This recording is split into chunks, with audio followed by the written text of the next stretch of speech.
Hürmetlik vatandaş, bugünkü leksiyalarımızı başlayımız. Leksiyarısı da kaçırırız, Washington'dan başlayımız. Washington'dan sözleyimiz geçelim Allah. Bugün Çin sağış 2021 yıl, 11. ayının 10. günü hürmetlik vatandaş. Vaziyettin eysak tüngünki endişeler bugünkü tügüdü yaki tünügülle tügüdü. Tüngün kaçtılı tügüdü. Nime mesela biz Cumhur'un içtimai tüzümünü özgertmeyimiz dedik. Aksaray devlet bir hatarlık mesele sıcak sağlı var. Bugün yaki tünügünün özü de değil. Amerika Koşmuş Ştatlarının 13 neferi vekiller ümüge. Senatörlerden, Avam Palata azalarından teşkillengen 13 neferi vekiller. Ziyaret vekiller ümüge. Tünügen yaka 9. günü, yaka 10. günü aralıkta. Filipin'in payitahtı Manila'dan havaga götürülüp Tayvan'a ziyaret yetip geldi. Olturgan ayrıpılan, her bir ayrıpılan. Şunu nime dedik başta vaziyet doğrusu da biz tünügün endişe kılgan edik, lekin işenmeyimiz degen edik. Endilikte bugün vaziyet bu tariqada terakki kıldı vatandaşa. Endi siz meni qanday mijozingga va sidiq degan demsizlar va yoki men sizlarni qanday mijozinglar anglag'uchilar deymanmi? Bu chaqchaqchimi? Endi biz bu yerda birlashib Cungo Kompartiyasi mijozingiz qandaq? Nayti ilmiy holda. Cungo Kompartiyasi mijozingiz qandaq deb savol qo'yamiz vatandosh. Mavzu mundaq leksiyada Amerika harbiy aeroplaniga o'ltirib Amerika Qo'shma Shtatlar Davlat Majlisi, Kengash Palata va Avam Palata a'zolari Tayvanni tayoqsiz ziyorat qildi. 5 burjaklik bino bu ziyorat tartibga muvofiq dedi. Washington, Amerika Dengiz Armiyasi bir dona C-400A belgilik aeroplan, maxsus aeroplan haftanın 2. günü, 11. ayının 9. günü Filipin'in payitahtı Manila'dan uçup çıkıp şu günü kaçta Tayvan Songshan Hava Armiya aeroportuga qo'ndi. Münasebetlik bu seferni Amerika'nın Tayvan'da turishliq vakolatxonasi AIT ish boshqarish o'rni o'rinlashtirdi.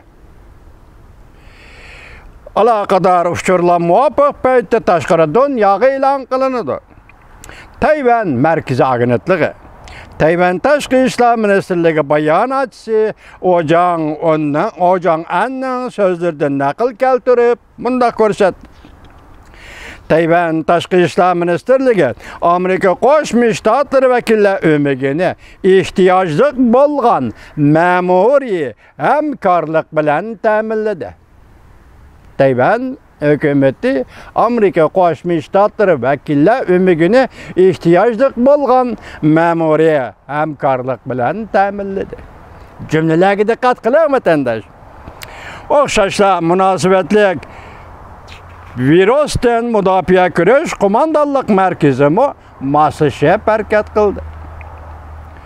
Bayonotchi Ojang An mundaq ko'rsatdi. Bu qatimqi ziyorat Tayvan bilan Amerika ikki tarafning qadamni moslashtirishining natijasidir. Shundaqla ziyorat qilguvchilarning orzulari hurmat qilindi. Aloqador uchurlar muvofiq vaqtda tashqari dunyoga anglatiladi. Belki Amerika Dengiz Armiyasi harbiy aeroplanining Tayvan'a qo'nishi intayin sezgör bo'lganlikdan shunlashqa Amerika Kengash Palata, Avam Palata a'zolarining Tayvanni ziyorat qiladigan ish ishdan burun e'lon qilinmadi. Tayvan Prezident Mahkamasining bayonotchisi Jang Donghan haftanın 2. günü kaçtı matbuot qimundaq ko'rsatdi.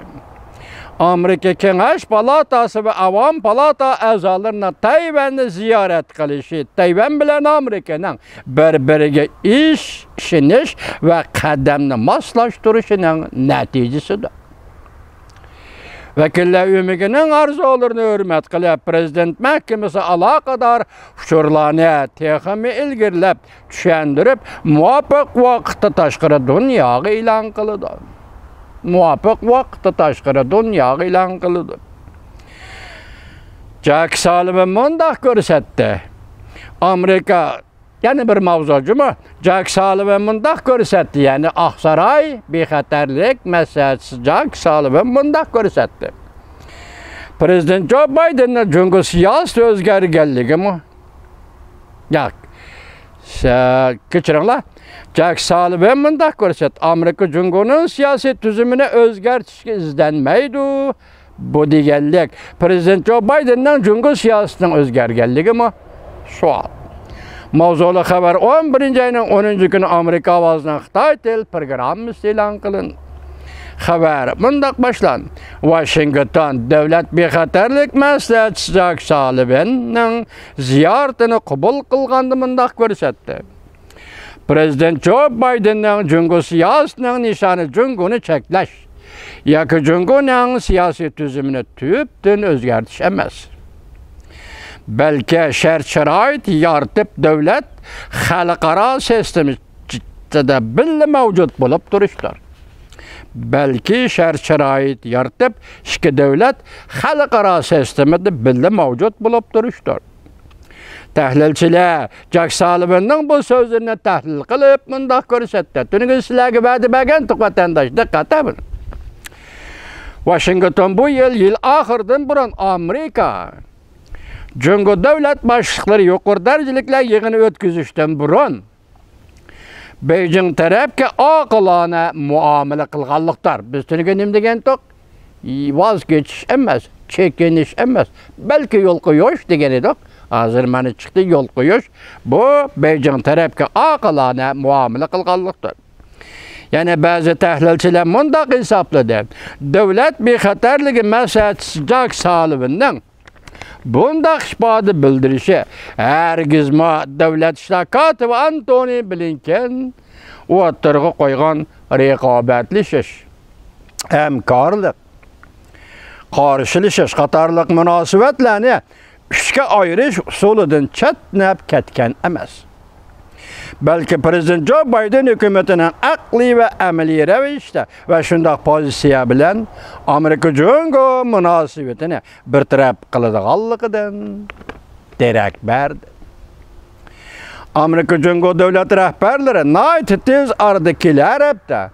Ekran suhbati o'tkazdi. Mavzuli xabar 11-ayning 10-kuni Amerika ovozidan Xitoy til programmasi e'lon qildi. Ya'ni bu bir xabar juma vatandosh.